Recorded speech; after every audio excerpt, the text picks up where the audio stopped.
Life time achievement কতটা ভালো লাগছে?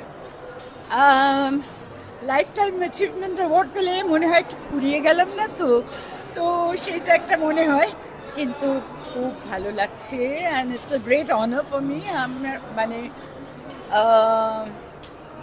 প্রাইড অফ বেঙ্গল এইরকম একটা অ্যাওয়ার্ড দেওয়া হয়েছে, সেটা আমার কাছে মানে আমি সাগরজি আর প্রতীকজি দুজনের কাছে আমি খুব অনেক অনেক ধন্যবাদ জানাচ্ছি তাদের। আর এত মানে এত বড় বড় মানুষদের সঙ্গে আমি পেয়েছি, আমি জানি না আমি কতটা কি করেছি, কারণ আমার সব সময় মনে হয় আমি ভীষণ এইটুকু একটা মানুষ, ভীষণ ক্ষুদ্র।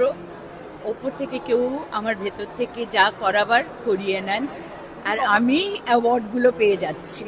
আপনি কখনো নাচ, কখনো তোমার অভিনয়ের মাধ্যমে তুমি আমার সামনে এসে বিভিন্ন প্রত্যেকটা ক্ষেত্রেই ধরা দাও, এই জায়গা থেকে বিভিন্ন ক্ষেত্রে ইন্সপায়ারটা করে কে করে? হ্যাঁ, তোমাকে ইন্সপায়ারটা কে করে কালচারাল? আমাকে আমাকে ইন্সপায়ার করে, হ্যাঁ, একটা তো বলবো আমার বাবা মার আশীর্বাদ, একটা বলবো আমার ফ্যামিলি, আমার পুরো ফ্যামিলি মানে আমার শ্বশুরবাড়ি, আমার আমার স্বামী মানে চন্দ্রোদয়, আমার দুই ছেলে, দুই বৌমা, আমার নাতি, মানে প্রত্যেকে আমাকে সব সময় সেই সাপোর্টটা দেন, ইন্সপায়ার করেন।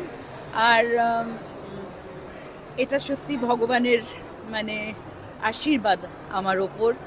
আমি সত্যি বলছি, আমাকে দিয়ে তিনি করান। আমার বললাম তো, আমার সত্য সাই বাবা আমাকে দিয়ে সব করান। যখনই আমি মনে করি আমি নিজে করছি, আমাকে এইটা করতে হবে, আমি এটা করব, আমি ওটা করব, একটাও পারি না, একটাও করতে পারি না। যে মুহূর্তে তার পায়ে ছেড়ে দিই, সব করিয়ে দেন একদম। এটা একেবারে মনের কথা বলছি, একটাও বানানো কথা না।